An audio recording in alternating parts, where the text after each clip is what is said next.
안녕하세요. 예, 최종평가사입니다.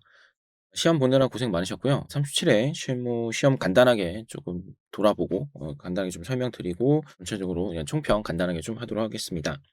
일단 전반적으로 봤을 때 내용은 굉장히 쉬웠던 것 같습니다. 그러니까 분량도 적었고 내용적으로도 그렇게 어려운 게 없었어요, 사실은. 근데 뭐 항상 매번 그렇지만 근데 좀 뭐 난해한 건 있죠. 그러니까 '뭐 이런 거에 냈어.' 싶은 것도 있고. 근데 어쨌든 전반적으로 좀 완성도는 솔직히 느끼기에는 좀 떨어졌고 그다음에 출제를 뭐 왜 내고자 하는지는 알겠는데 전반적으로 문제가 결국 완성도가 좀 떨어져서 시간에 대한 것도 좀 잘 뭐 안 맞을 것 같고 그리고 난이도 조절도 별로 어려운 것 같지 않아요. 그래서 특히나 또 문제 2번 같은 경우는 평가와 크게 관련이 없는 그러니까 그 오염 토양에 대한 어떤 비용 산출하고 이런 것들에 대한 과정을 잘 뭐 디테일하게 다 만드시긴 했는데 출제자분께서. 근데 아마 이게 처음 예상과 달리 문제로 만들고 나서 좀 그 과정에서 쪼끔 되게 스킬 있게 뭔가 문제를 만든 것 같은 느낌은 들지 않아요 솔직히. 그래서 쪼금 아쉬운 부분들은 있습니다. 그래서 일단 결과가 어떻게 나올지 모르겠지만 일단 시간은 좀 생각보다 되게 널널했을 것 같다는 생각이 좀 많이 들고 그다음에 약간 이제 자잘한 실수를 유도하는 것들도 몇 개 있긴 한데 그래도 일단 한번 내용 한번 같이 보면서 얘기를 좀 할게요. 자, 일단 문제 1 번은 현금청산입니다. 현금청산. 그래서 가로주택 정비 사업에서 이제 이게 소송으로 간 거죠. 그러니까 여기서 제가 일단 문제지는 좀 급하게 좀 이렇게 하느라 아마 다른 분이 제공해 주신 거를 하다 보니까 좀 체크가 돼 있어요. 제가 푼 건 아닌데 보면은 이게 결국 이 상황은 가로주택은 이제 결론적으로는 매도 청구로 가죠. 그러니까 현금 청산을 하게 되면 재건축과 마찬가지로 매도 청구의 형태로 갑니다. 그래서 요 부분을 좀 몰랐다 하더라도 다행인 건 여기 보면은 감정상에 보면 개발이익을 포함한 시가라고 돼 있죠. 그래서 재개발 사업은 우리가 현금 청산을 하게 되면 수용 청구로 가는 거잖아요. 그죠? 그래서 수용 재결로 가는 건데 이걸로 봤을 때 이 문구로 보고 이거는 그러니까 설령 잘 모르더라도 재개발, 재건축은 아는데 가로주택이나 뭐 소규모 재건축 이런 소규모 정비 사업까지 우리가 모르실 수도 있잖아요. 근데 다행히 요 문구가 있었기 때문에 얘는 그냥 일반적인 재건축의 매도 청구 준해 가지고 보면 되겠구나라고 인식을 하실 수 있을 거고 정확하게는 지금 이 상황은 가로주택 가 가지고 이 소송으로 간 거잖아요, 소송. 그 소송 간 거니까 매도 청구 소송이라고 보시면 돼요. 사실상 매도 청구 소송. 그러면 우리가 매도 청구에 대한 평가로 보게 되면 여기 이제 재건축의 매도 청구 조건을 준용해 가지고 이걸 바라봐야 돼요, 사실은. 그래서 이게 지금 보면 도로부지잖아요, 도로부지. 그렇기 때문에 도로부지니까 당연히 종전으로 평가하면은 3분의 1 이내로 평가해서 가격이 싸죠. 근데 그러다 보니까 이 소유자가 이 분양 신청을 안 한 거예요. 왜냐하면은 이게 이런 재건축도 그렇지만 이런 사업 부지 내 도로 부지들이 판례 태도가 어땠어요?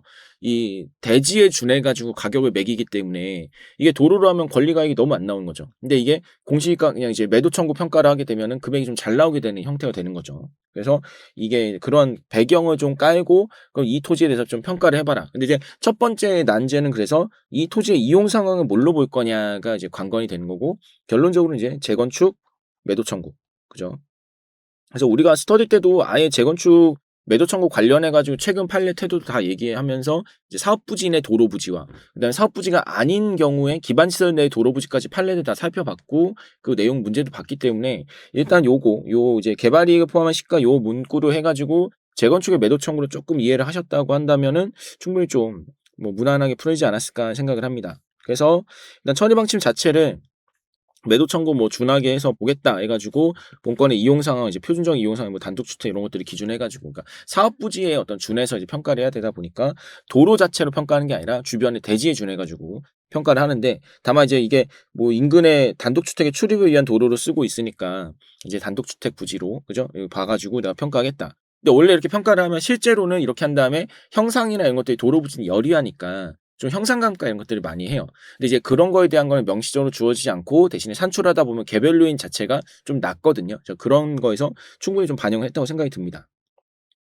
뭐 6m 도로만 접하고 있고 막 그렇지만 사실 이미 도로 조건이 다 줘 버렸어요. 그래서 개별 요인 판단은 그렇게 어렵진 않고 이용 사항 자체만 주택으로 봐서 주거용으로 봐 가지고 주변의 표준지나 이런 것만 골라주면 되죠. 일단 물음 1 번은 공시지가 기준법이기 때문에 이 소규모 주택 정비 관리 지역 요게 여러분 막 뉴스에서 봤던 모아타운 막 이런 것들이거든요. 그래서 원래는 가주택 정비 사업을 단독으로 하게 되면은 요거에 대해서는 정비구역 지정이 없어요. 원래는 정비구역이나 정비계획 지정이 없기 때문에 원래는 공법상 제한이 없단 말이에요. 근데 이게 좀 신설이 되면서 모아타운으로 이제 지정을 하면 이제 그게 좀 지정이 되면서 요런 게 좀 생기다 보니까 다행히 요게 이제 들어오면서 소규모 정비주택 관리지역 이게 딱 찍히면서 이제 여러분들이 표준지나 이런 거 고를 때 좀 더 명확하게 공법상 제한이 유사한 걸 고르기가 되게 좋아졌죠. 그래서 요게 있으니까 A랑 B는 공법상 제한이 달라서 배제하면 되고, 그다음에 당연히 표준지는 그냥 본권, 그죠? 본권 이제 구역 내에 있는 표준지 쓰면 됩니다. 그죠? 이거 C랑 D 중에 골라주면 되고, 그럼 C랑 D 중에는 C는 뭐 소로 한 면이고 막 이러니까 D 위주로 골라주면 되겠죠. 그죠? 표준지 D로 골라주면 될 것 같고요. 시점 수정은 이제 다 주어졌고, 지역 요인, 개별 요인도 별다른 얘기가 없었죠. 그래서 요거는 개별 요인 있죠. 개별 요인 요거 다 반영해 가지고 계산해 주면 되죠. 계산해 주고 지역 요인은 대등하다 보고, 그다음에 그 밖의 요인 보정 같은 경우에는 이제 그 밖의 요인 보정은 평가 사례 기억 니은은 담보니까 제끼고, 그죠? 담보 제끼고, 디귿이 어차피 우리도 소송이고 여기도 소송 목적이고, 그다음에 가로주택 정비 사업에 소지하다 보니까 공법상 제한이 유사한 거죠. H동일 때 가로주택 정비 사업이 있으니까 공법상 제한은 이런 것들이 유사한 거고, 거래 사례는 A도 이제 그냥 어차피 뭐 정비 사업에 속한 게 아니니까 얘도 공법상 제한 상위 빼고, B는 어차피 거래가 미완료 상태이기 때문에 그 소유권 이전 등기 완료되지 않았으니까 거래가 완료가 된 게 아니죠. B 제끼면 되죠. 남은 게 평가 사례 D급밖에 없습니다. 그죠? 막 정부의 규제 조치로 뭐 현실적으로 분양권 거래가 이루어지지 않는다. 그러니까 마찬가지입니다. 요거가 어차피 이 B 거래 사례 B를 배제하기 위한 배경 사유가 되기도 하기 때문에 큰 의미는 없어요. 지역 요인은 표준지, 그러니까 구역 내 표준지 단가를 기준으로 산정해라라고 돼 있는데, 그래서 지금 보면은 왜냐면 평가 사례가 H동일 때니까 H동일 때 가로주택 요거에 속해 있으니까 요거에 대한 격차를 표준지 요걸 이제 산정한 거죠. 그래서 H동일 때랑 M동일 때 사업 요거 두 개 표준이 평균해 가지고, 약간 이거 가중 평균해야 될 건가라는 생각도 잠깐 했는데 큰 의미는 없을 것 같습니다. 이거는 그냥 이렇게 하면 보통 그냥 산술 평균하고, 가중 평균을 하는 거는 표준이 또 물론 이 평균치를 이제 이 면적이랑 뭐 단가별로 가중 평균을 하는 게 있는데, 그렇게 할 수도 있는데 보통 그렇게까지는 잘 안 하는 편이라, 그래서 여기는 그냥 산술 평균이 오히려 더 맞을 것 같아요. 그냥 가중 평균 한다고 해서 이게 이 표준지가 전체 사업 부지의 어떤 면적이나 이런 걸 반영하고 이런 건 아니기 때문에 일단은 산술 평균 정도로 하면 충분할 것 같고, 그래서 지역 요인 반영해서 그 밖의 모정치를 계산해 줘야 되겠죠. 이때 개별 요인은 다만 H동 주거지역 기준으로, 사례는 H동이니까 H동으로 봐주면 좋을 것 같은데, 그 어차피 개별 요인이 다 대등해 가지고 요게 큰 이슈는 없을 것 같습니다. 시장가에 뽑아주면 되고, 자, 개발법은 이제 이 사업에 참여했을 때를 기준으로 보라는 취지로 보여요. 그죠? 개발법이 그러니까 수익평가, 비용평가, 차감 이렇게 돼 있는데, 그러니까 사실 원래 개발법이라는 거는 이거 개발 사업 해가지고 좀 남는 게 뭐냐 요 관점으로 많이 접근을 하는데, 이거 지금 정비 사업이잖아요. 그리고 이 토지 소유자가 토지 하나밖에 안 갖고 있는데 이 전체 어떤 정비 사업에 대한 사업성을 얘기하는 것 같지는 않죠. 그래서 결론적으로 보면 비례율이랑 조합원 분양가 나온 걸 봤을 때는 그냥 이 토지 소유자가 이 사업에 참여했을 때에는 이 예상 토지 가치가 얼마냐 요거를 좀 따져봐야 된다는 얘기를 보이죠.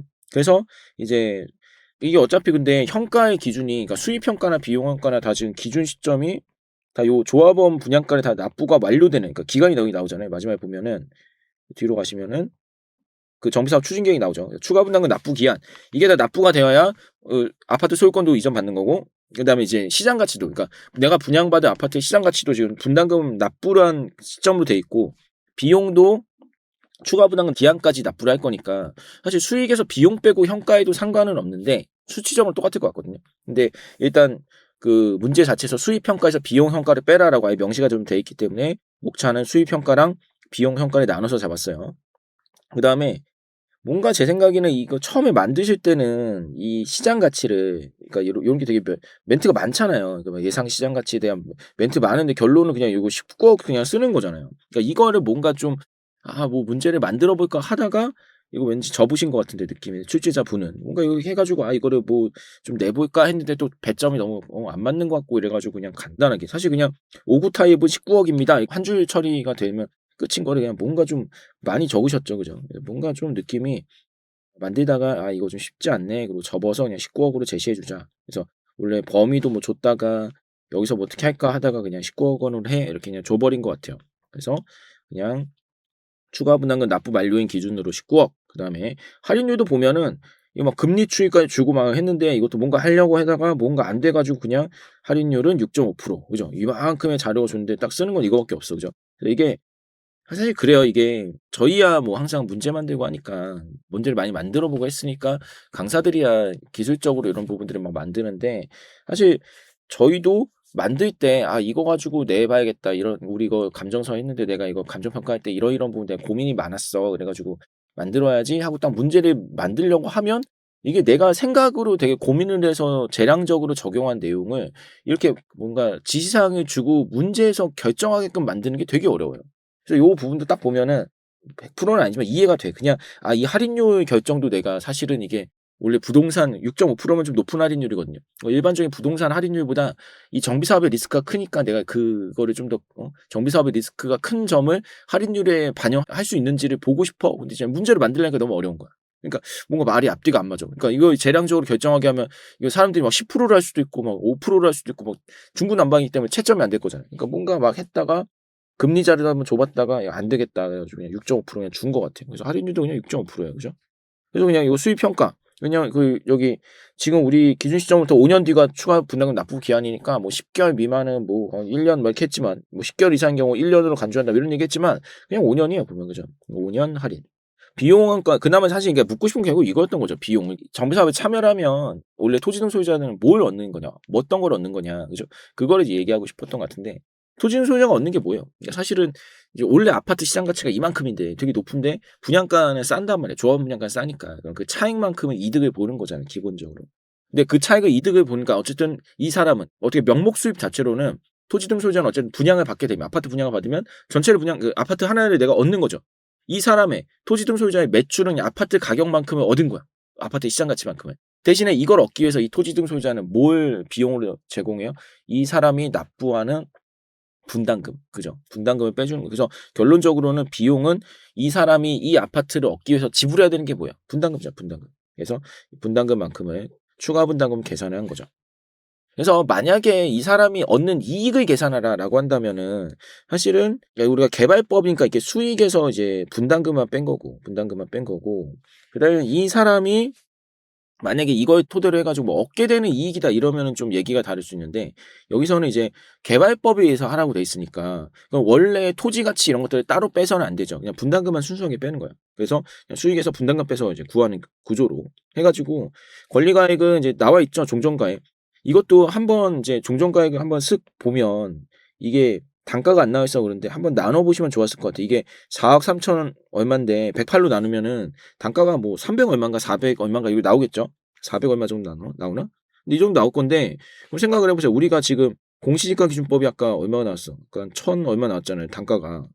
1,000 얼마 나왔잖아요. 그죠? 그러면은 이 종전자산 가액은 뭐예요? 딱 봐도 3분의 1 이내로 평가한 거죠, 거의. 그죠? 왜냐면 단가가 너무 낮으니까. 이 주변에 공시지가들보다 낮잖아요. 여기 원래 표준지들 단독주택 표준지들 공시지가보다 낮단 말이에요. 그죠? 보면은 뭐 500대 600대 공시지가가 원래 시가보다 낮은데 얘보다도 지금 종전가액이 낮은 거라는 거는 '아 도로로 보고 평가했구나.' 이거 딱 느낄 수가 있죠. 그죠? 그러면 이미 약간 지금 우리가 여기 현금청산 평가하면은 대지의 준에서 평가했는데 종전은 현황 도로를 평가해서 3분의 1 이내로 평가했으니까 가격 차가 이미 꽤 나네. 이게 쪼끔 알고 있으면 더 좋죠. 여하튼 간에 이제 이렇게 해 가지고 개발법에 의한 걸로 하면 9억 8천 밖에 안 나오거든요. 그래서 물음 3 번은 공시지가 기준법 개발법에 대한 장단점은 사실 뭐 일반론적인 좀 내용도 적어 주시면 좋을 것 같고 사실 결국은 이게 사실 원래는 딱 이게 저 문제 풀기 전에는 요거 딱 제시했을 때는 본건에 적용한 공시지가랑 개발법의 장단점 이렇게 하면은 그 현금 청산 평가를 할 때 공시지가 기준법으로만 하다 보니까 뭔가 이 사업에 참여하는 사람의 개발 이익이 제대로 반영이 되지 않을 수도 있겠다. 뭐 고런 취지로 약간 문제를 낸 건가 싶긴 했는데 근데 다만 오히려 여긴 좀 약간 반대죠, 반대. 그래서 그 공시지가 기준법이 높게 나오고 개발법이 좀 작게 나왔죠. 그래서 우리가 스터디 때 보면은 현황 도로 부지인데 낙찰가액 막 이런 거 관련해 가지고 한번 문제 낸 적이 있었어요. 그래서 이게 현황 도로 부지인데 이게 입주권이 있냐 없냐에 따라 가지고 있을 때 예상되는 그 최소 입찰 금액은 어느 정도가 적정한가 막 이런 거 냈었잖아요. 그러니까 이게 정비 사업에서 흔히 발생하는 도로 부지인데 이게 막 그 어떤 조건에 따라 가지고 그러니까 우리가 흔히 도로 부지들이 이제 막 3분의 2 이내 평가하는 거랑 아닌 거랑 이게 막 물리게 되면 금액 차이가 어마어마하게 되잖아요. 그러니까 그런 부분을 가지고 이제 문제를 낸 거라 가지고 이것도 같은 맥락이죠, 사실은. 그래서 개발법이 오히려 작게 나왔고 그죠? 그래서 시장가액의 차이만 잘 분석해 주시고 최종 평가에 그냥 결정하면 되는데 아마도 이게 또 앞에 내용은 좀 쉬운데 여기 또 뭔가 내가 내용을 되게 많이 적어야 되나 뭐 이런 생각을 좀 하지 않았을까 하는 생각도 쪼끔 걱정은 돼요. 근데 일단 시장가액 보여주고 얘는 결국 그거죠. 결국 이 공시지가 기준법은 내가 대지해준에서 평가했고 개발법은 도로로 봐 가지고 권리가액 산정했으니까 비용이 많이 든 거잖아요. 분담금이 많이 나왔으니까. 그러니까 시상가액이 낮게 나온 거죠. 그럼 결정은 뭐가 맞냐 틀리냐? 사실 그건 아니라 그냥 현황대로 평가를 하면 지금 이 사람은 뭐예요? 우리가 평가하는 지금 전제 자체가 저기 분양 신청 안 하는 거잖아요. 근데 이제 개발법은 분양 신청을 한 걸 전제로 해 가지고 사업에 참여했을 때의 가액이기 때문에 사실상 얘는 안 맞죠. 그죠? 그러니까 당연히 공시지가 기준법으로 현황대로 해 가지고 우리의 지금 이미 평가의 그 전제 자체가 그냥 이 매매인데 어차피 매도 청구니까 원래 기본적으로 매도 청구거든요, 매도 청구. 그러니까 매도 청구니까 이 매도 청구에 준하는 가액이면 당연히 사업에 참여하지 않은 그 가액을 기준으로 하는 게 맞기 때문에 그냥 공시지가 기준법으로 개정하면 되죠, 여기도. 그죠? 그래서 요렇게 간단하게 정리를 해 주시면 되고.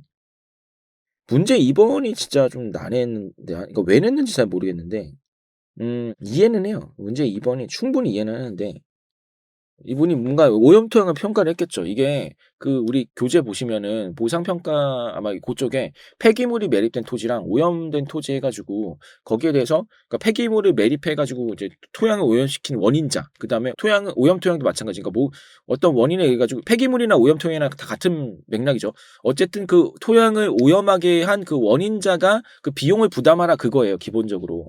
그래서 사실 오염 토지 딱 나왔을 때만 하더라도 이 딱 얘기 들었을 때 이거 그러면은 원래 거기에 단서 규정이 있어요. 그 정화 비용이 토지 가치를 초과하면은 그냥 토지 가치가 없는 것으로도 볼 수 있다. 그래서 그거를 쪼끔 내고 싶었나 했는데 막상 봐 보니까 이제 그런 건 전혀 없고 제 생각에는 오염 토양에 대한 평가는 진짜 없어요. 거의 없고 근데 이제 이분이 출제자분께서는 진짜 오랜만에 '뭔가 내야겠다.' 해서 간 건데 본인이 평가하시기에 오염 토양이 가장 이제 까다로웠던 것 같아. 제 느낌엔. 그러니까 그래서 뭔가 '이걸로 내야겠다.' 왜냐면 오염 토양체를 나온 적도 없고 이렇게 오염에 대한 원인자에 대해서 보상하는 그 이제 정화 비용이나 이런 것들을 물리는 그런 구조를 가지고 문제를 좀 내고 싶으셨던 것 같은데 결론적으로는 그러면 이런 오염 정화의 토지 이런 평가는 조사가 중요해요. 실제 나가 가지고 그러니까 관련된 뭐 용역 업체 막 이런 거 활용해 가지고 여기가 실제 이거를 뜯어내고 오염 정화시켜 가지고 들어가는데 산출되는 비용이 어떻게 되고 그 기준들을 어떻게 정리를 해 가지고 감정을 실어 넣을 거냐.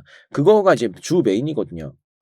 그러다 보니까 그 비용에 대해서 요런 것들을 산출하는 과정을 좀 문제화를 시키신 것 같은데 근데 그러다 보니까 내용이 그냥 이게 거의 뭐 토목기사에 나오는 내용이에요, 잘 보면은. 저도 좀 보고 한참 이게 뭐 좀 고민을 했는데 이게 그러니까 정화 비용을 산정하는 게 보면은 이게 보면 자 보시면 알겠지만 토양 오염 현황 해 가지고 수평 현황 그러니까 제가 생각을 해 보면 제가 수평으로 이렇게 3 바이 3 이렇게 있는 거예요. 그래서 요렇게 3 미터, 3 미터가 있는 거고 그 밑에 지표로도 이제 수직으로도 이제 그 오염이 된 거죠. 근데 보면은 일단 콘크리트가 깔려 있을 거 아니에요. 콘크리트 부분이 0.5 미터인 거죠, 0.5 미터. 그죠? 그다음에 그 밑으로 1 미터, 2 미터, 3 미터, 4 미터까지 해 가지고 3 미터, 4 미터 층이 오염이 된 거죠. 그죠?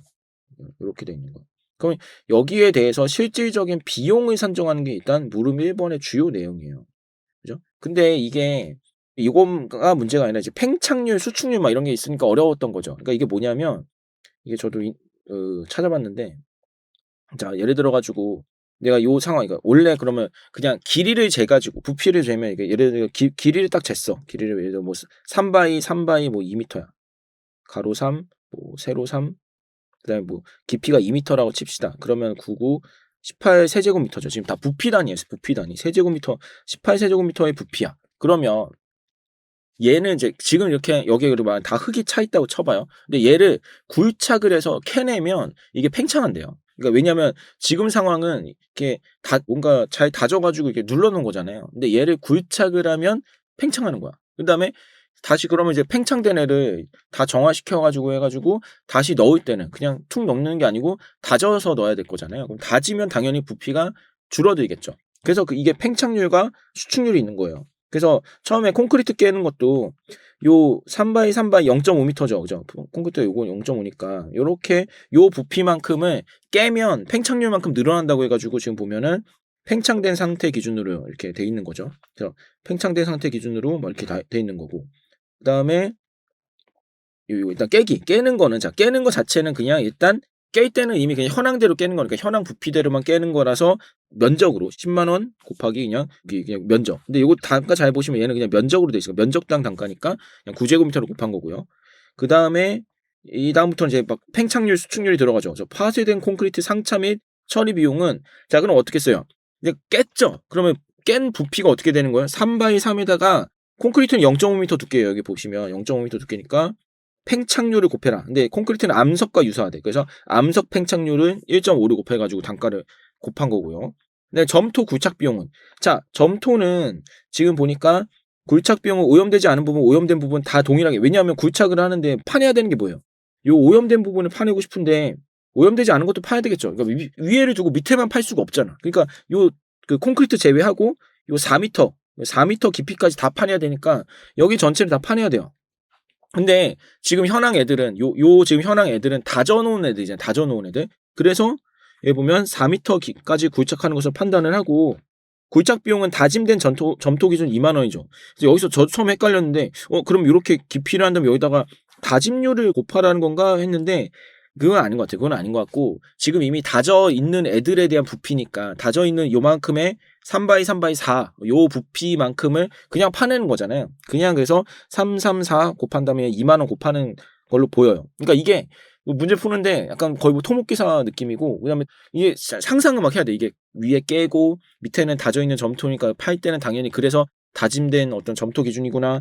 그다음에 그러면 다짐된 애들을 파냈으니까 그럼 이게 팽창하겠죠. 그러니까 덤프트럭 상차할 때는 팽창하는 거야. 근데 이걸 읽어보면 오염되지 않은 점토는 그냥 두고 청토라는 게 오염이 정화된 거잖아요. 이게 뭐라고 돼 있냐면 오염되지 않은 애는 일단 둔 다음에 오염된 애는 보내고 정화된 흙을 다시 가져와서 당일날 메꾼다는 거예요. 그러니까 이제 덤프트럭 상차는 오염된 애만 보내겠다는 거예요. 그래서 오염 토양 분만 산정을 해야 되기 때문에 또 9세제곱미터 더하기 9세제곱미터. 왜냐면 오염된 건 여기 적혀 있거든요. 여기 오염 부피 있잖아요. 그래서 18세제곱미터만큼만 이제 해야 되는데 원래 옛날에가 밑에 다져놨을 때가 18인 거고 얘를 캐내면 팽창한단 말이에요. 그러니까 1.3을 곱해준 거고 거기다 단가 곱하는 거예요.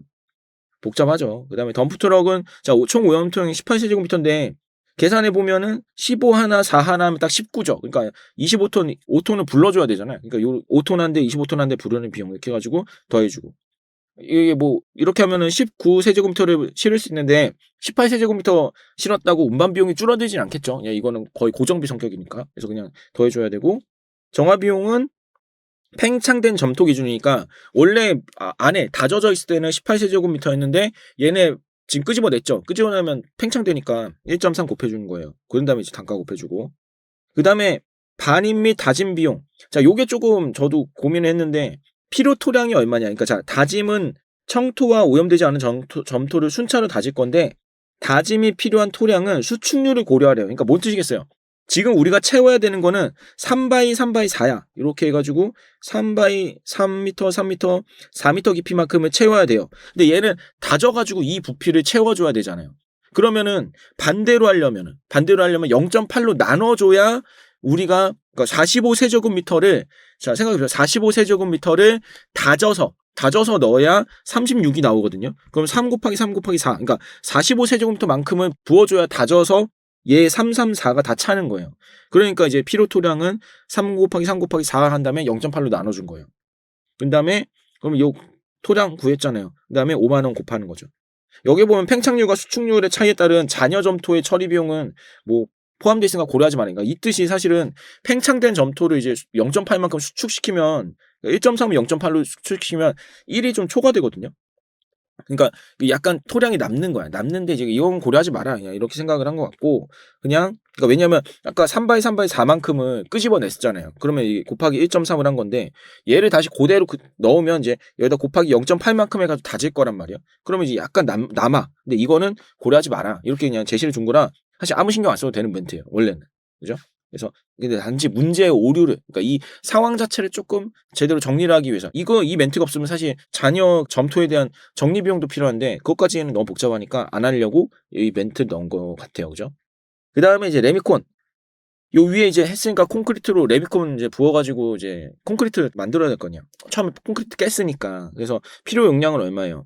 3/3 그다음 0.5m 그냥 콘크리트 두께 0.5였으니까 4.5 세제곱미터만 필요하고 그 다음에 용도가 지금 보면 주유소 바닥 용도 딱 있잖아요. 요거 갖다가 쓰는 거죠. 그래서 4.5 세제곱미터 그 다음에 10만 원 요거 레미콘 비용 그 다음에 5 세제곱미터 미만이니까 운반비 추가되고 그다음에 인건비 150만 원 추가되고 이렇게 된 거죠. 얘네 다 더하면 토양 정화 비용이 되겠죠. 그래서 깨기 비용, 처리, 구유착 뭐 이렇게 다 더하면 요 정도 나와요. 그다음에 휴업으로 인한 피해, 그래서 영업이익 손실액은 연간 영업이익, 제 생각에 그냥 요거 연간 영업이익을 나누기 12 해 가지고 요거 그냥 월별로 어차피 저 휴업 기간이 1 개월이니까 1 개월분만 하면 되는 거잖아요. 그래서 요거 그냥 구하라는 취지가 아니었을까 싶고, 특별하게 여기서 더 어떤 논점이 있는 것 같지는 않아요. 그다음에 이제 고정비 손실액은 어차피 상품 매출원가는 당연히 쉬면은 안 들어가는 거고, 그죠? 그다음에 판관비에서 이제 고정비냐 변동비냐를 좀 따져 줘야 될 것 같은데, 사실 요거는 이제 우리가 휴업 보상을 하게 되면 최소 인원 기준으로만 따져 주잖아요. 근데 여기에 지금 최소 인원 기준이 아예 없기 때문에 제 생각에 일단 다 쉬니까 급여는 휴직으로 보고, 일단 그 인건비는 이제 변동비로, 그러니까 어차피 일을 안 하니까 다 쉰다라고 보는 게 맞을 것 같아요. 그죠? 그래서 그런 급여 성격이 다 뭐예요? 여기까지가 다 급여예요. 임직원 급여, 이동급여, 퇴직급여, 복리후생비. 왜냐하면 직원 근무 중 비용이고 여비교통비도 업무 관련 비용이기 때문에 여긴 다 변동비죠. 그러니까 급여성 성격 얘네 다 날라가고, 그다음에 전력비도 쓸 만큼 나오니까 전력비도 이제 변동비로 보고, 그다음에 지급 수수료, 신용카드 수수료니까 이제 아무래도 기름 넣을 때 신용카드 쓰니까 이제 그 수수료겠죠. 그럼 얘도 날려야 되겠죠.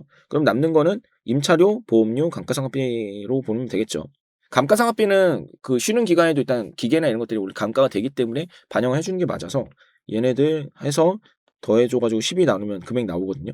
그러면 이거 다 더해서 이제 구하는 거다 이렇게 보시면 되고, 원래 그리고 감정평가 성실음은 평가사법 보시면 알겠지만 25조에 보면은 이 어떤 요구나 이런 거에 대해서 들어주면 안 된다는 얘기가 있어요. 그래서 요 이제 5천만 원 이상으로 요구했다, 그럼 당연히 안 되는 거죠. 근데 이거를 이제 감칙 25조 관련해 가지고 그 조항을 얘기해 주시면 좋았을 것 같아요. 그죠? 고렇게 약수를 정리하셨으면 될 것 같고요.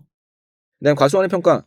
과수원도 약간 배점이 좀 물음 2번이 15점으로 나올 수 있는 게 아닌 것 같은데, 일단은 뭐 좀 하다 보니까 이렇게 되신 것 같아요. 그죠? 그래서 배점이 좀, 근데 이게 사실 뭐 채점 기준을 그럼 어떻게 할 거냐도 오픈이 안 되기 때문에 설령 이렇게 해 놓고 10점, 10점, 물음 1번 10점, 물음 2번 10점으로 평가했다 해서 뭐 문제가 될 것 같지는 않은데, 여하튼 간에 배점을 왜 이렇게 하셨는지는 잘 모르겠습니다만, 일단은 요거는 이제 처리 방침 이런 거 적는 게 조금 난해했을, 잘 안 보는 규정이잖아요. 감책 18조가 과수원 평가라 가지고 안 봤을 수도 있는데, 일단 그래도 과수원은 이게 보면은 딱 잘 몰라도 거래된 사례가 없다. 거사비 쓰라는 감칙에 있었던 것 같은데, 그럼 조항 뭐 기억 안 나도 과수원은 거사비가 원칙이지만 거래 사례가 없으니까 이제 부지 따로 그리고 그 수목 따로 하겠다, 요렇게 적어 주시면 되겠죠. 이미 문제 자체가 부지만의 가액을 평가해라, 가액을 평가해라라고 있으니까 원가법을 쓰는 거겠구나 정도 이제 인식을 할 수 있겠죠. 자, 그래 가지고 과수원 부지 평가액은 심지어 그냥 아무것도 내용이 없죠. 그냥 공시지가가 4만 원이고 표준지가, 그리고 뭐 시점수 모든 거 다 대등이야. 그 밖의 보정도 그냥 공시지가 수준 거래야. 1이죠, 1. 그래서 과수원 부지 평가액은 너무 쉽고요. 그다음에 과수목은 되게 어려울 것처럼 생각했는데 보면은 그냥 배나무 5년 동안 순수익 할인. 근데 순수익의 비용 이런 것도 다 없어. 그냥 순수익도 바로바로 주고. 그죠? 너무 쉬워요. 그냥 할인율도 2% 증가 있으니까 2%랑 할인율도 주어져 있기 때문에 얘는 그냥 계산해 주시면 K계수 같은 걸 적용해서 계산해 주시면 되고, 유령수는 수익이 없기 때문에 원가의 관점으로 보면 되거든요. 그래서 식재비 10,000원, 그다음에 관리비. 그러니까 당연히 이걸 좀 헷갈렸을 수도 있는데, 지금 왠지 관리비라고 하니까 막 비용으로 차감을 해야 되는 건가 이런 생각을 하셨을 수도 있는데, 얘는 지금 원가법의 관점이기 때문에 들어가는, 그러니까 당연히 초기 조림비, 그러니까 우리가 인목의 평가의 관점으로 보면 초기 조림비랑, 그죠? 다 들어가는 거 당연히 들어가야 되고, 그다음에 주당 중간중간에 들어가는 관리비도 다 비용으로 봐서, 왜냐면 원가법이기 때문에 얘는. 그래서 들어가는 관리비 반영해 주는 거거든요. 그래서 25,000원 100주 곱하고. 그래서 과수목 평가액은 수익수, 유령수 더해주면 되거든요. 그러면 부지랑 과수목이랑 더해주면 끝이죠. 게다가 문제 4번은 심지어 최근에 나온 환지 방식에 대해서 사전 면적하는 게 한번 3번으로 나왔었잖아요. 그런데 이거 또 냈어. 그래가지고, 근데 게다가 내용도 너무 쉬워 사실은, 그죠? 환지 처분 이전에 환지 예정지로 지정이 되면, 그러니까 물론 이제 방침 같은 거 좀 처음에 그러니까 적을 때 문구 뭐 좀 정리하는 게 좀 힘들었을 수 있는데, 근데 너무 쉽잖아요. 이거 그냥 환지 예정지 지정되면 환지 예정지의 위치, 뭐 확정 예정지, 뭐 면적 형상 이런 것들 고려해서 평가를 하는 거고, 환지 면적이 대신 권리 면적보다 크면 그냥 청산금이 납부되지 않은 경우는 권리 면적 기준하잖아요. 그냥 그거 그대로 물음 1번 냈기 때문에 얘는 그냥 사정 면적은 그냥 권리 면적 160 이걸로 해주시면 되죠. 그죠? 그냥 물음 2번은 환지 예정지 지정 전이기 때문에 다만 이제 혹시나 이거 두피찌거든요, 두피찌. 그러니까 환지 예정 지정 전에는 종전 상태로 평가를 하는 거기 때문에 23 번지 130, 24 번지 60 해 가지고 190 제곱미터, 총은 190 제곱미터인데 평가 자체는 각각 평가해야 돼요, 각각. 왜냐면 별개입니다, 별개. 개별 물건 평가이기 때문에 23 번지 따로 24 번지 따로 이렇게 평가를 해 주셔야 돼요. 그래서 130, 60 이렇게 결정해 가지고 평가해 줘야 돼요. 그러다 보니까 이게 아무리 봐도 4 번도 쉬웠어. 그다음에 3 번도 쉬웠어. 그다음에 문제 1 번은 약수의 비중이 컸죠. 그리고 공시지가기준법도 어렵지 않았어. 개발법도 사실 그 정도면 어렵지 않아. 그냥 문제 2 번은 생전 처음 보는 용어가 있어서 팽창률을 곱해야 돼, 나눠야 돼. 요거의 어떤 실수. 제 생각엔 딱 거기에서 좀 난해했을 것 같은데, 근데 사실 저도 지금 문제 2 번을 풀긴 했는데 이게 제가 토목과가 아닌 이상 이거를 정확하게 알 수 없어요. 이거 틀렸을 수도 있어요. 제가 한 것도 일부가 '과연 내가 100% 맞을까? 내가 토목기사가 아닌데.' 그래서 심지어 이거 나중에 토목기사 친구들한테 좀 물어봐야 되나 하는 생각도 좀 있어요. 이게 물론 최대한 그냥 논리적인 방향으로 보면 이게 맞을 것 같은데, 근데 이게 그러니까 이게 감정 평가의 영역은 아니거든요. 이거 물론 토양 오염 토양에 대한 평가를 하는데, 우리가 외부 어떤 용역 업체나 외부 어떤 특수 업체와 그 연계를 해 가지고 요런 내용들을 받아서 평가는 합니다. 근데 당연히 그 과정에서 이 내용이 맞냐 이런 것들을 이해를 하고 분석을 해서 적용을 하긴 해요. 그렇지만 이 산출 자체에는 이런 데이터는 뭐 몇 세제곱미터가 필요하고 뭐 어느 또 어떻게 해야 되고 이런 것들은 일단은 우리가 평가의 관점은 좀 아닌 것 같은데, 이렇게 좀 내서 약간은 좀 아쉬움이 좀 있어요. 그래서 전반적으로는 그냥 완성도가 좀 떨어지고 그러니까 내용도 좀 쉬웠고 난이도도 굉장히 무난했고, 그다음에 완성도는 좀 떨어져서 변별력은 쪼금 떨어졌을 것 같고 뭐 요런 느낌입니다. 그래서 결과는 좀 나와 봐야 항상 그래요. 뭐 나와 봐야 아는데, 근데 이게 과연 그러니까 제 생각에는 굉장히 쉬운 회차로 기억이 될 겁니다. 일단 시간이 여유가 있으면 쉽거든요, 체감 난이도가. 그러면 체감 난이도가 낮으면 대체로 내가 실수를 하거나 이런 거에 대해서 쪼끔 민감도가 커지고, 그래서 결과가 또 오히려 예측이 어려워요. 그러니까 차라리 좀 변별력 있고 적절하게 어렵게 나올 때가 사실 내가 정상적으로 공부한 사람들이 유리해요. 왜냐하면 이게 운이 좋아서 얻어 걸릴 수도 있고, 왜냐면 문제 2번 같은 경우는 내가 그냥 1년 차여도 내용만 대충 잘 이렇게 해 가지고 하면 풀 수 있어요, 문제 2 번은 솔직히. 그죠? 그러니까 이게 물론 이제 문제 1 번이 정비 사업이다 보니까 뭐 초년차 분들이 다 정확하게 풀기에는 어려운 부분이 있을 수도 있으니까 오히려 그런 부분은 걸러질 수는 있는데, 또 2년 차 엔간하게 적당히 공부한 사람들은 충분히 풀 수 있는 문제거든요. 그래서 시험은 쪼끔 변별력이 좀 떨어져 가지고, 그러면 변별력이 떨어지면 그러니까 저도 약간 의구심은 들어요. 이게 '시험 채점을 어떻게 할 것인가.'라는 것에 대해서 되게 의구심이 들고, 이게 과연 이게 온전 좀 우려는스럽죠. 우려스러운데 그래도 일단은 푸시는 입장에서는 좀 마음은 편했을 것 같습니다. 이제 시간도 좀 여유가 있고 그랬을 것 같은데, 근데 항상 또 모릅니다. 결과값은 에서 어떻게 될지 몰라요. 그래서 결과는 좀 지켜보셔야 되고, 그냥 정상적으로 풀었다라고 한다면 일단은 어떻게 될지에 대해서는 쪼끔 지켜보는 게 나을 것 같아요. 그래서 일단 시험 보느라 고생은 하셨고, 그죠? 고생하셨고, 일단 좀 몇 번 얘기하지만 이게 뭐 시험이 되든 안 되든 어쨌든 시험이 끝나고 나서 계속 바빠요. 바쁘기 때문에 일단 발표 날 때까지 한 3 개월 남짓 되잖아요. 이 기간 동안에는 어차피 내가 뭔가 잘 안 돼요. 뭔가 새로 공부도 잘 안 되고 보충 공부하겠다고 생각은 들지만 막상 잘 안 됩니다. 그래서 차라리 제 솔직한 생각은 3 개월 어차피 이도저도 아니게 할 바에는 그냥 좀 쉬는 게 낫습니다, 차라리. 체력 회복도 하고 어쨌든 지치잖아요. 이게 2-3년 이렇게 시험 공부를 하고 나면 체력적으로 너무 힘들어요, 이게 사람이. 그래서 그 좀 정신적으로도 육체적으로 좀 휴식기를 갖고 그냥 좀 정리하고 체력도 끌어올리고 그렇게 한 다음에 발표 나면 붙든 안 붙든 바빠집니다. 그래서 다시 또 달려야 되는 그 기간이 오기 때문에 그 기간에 대비해서 진짜 그러니까 시험 결과랑 상관없이 바빠지는 거예요, 사실. 그죠? 결과 나오고 나면. 그러니까 이제 그동안 고생했다는 어떤 보상, 그거를 지금 한 3 개월 동안 쪼끔 여유롭게 쉬시고 그다음에 다음 단계 스텝을 준비하시면 좋을 것 같아요. 그동안 이제 준비하느라 고생 많으셨고 또 결과 나오면 또 좋은 결과가 있기를 기대하면서 남은 어떤 발표 기간까지 쪼끔 충전하는 기간을 잘 가지셨으면 좋을 것 같습니다. 자, 고생하셨고 감사합니다.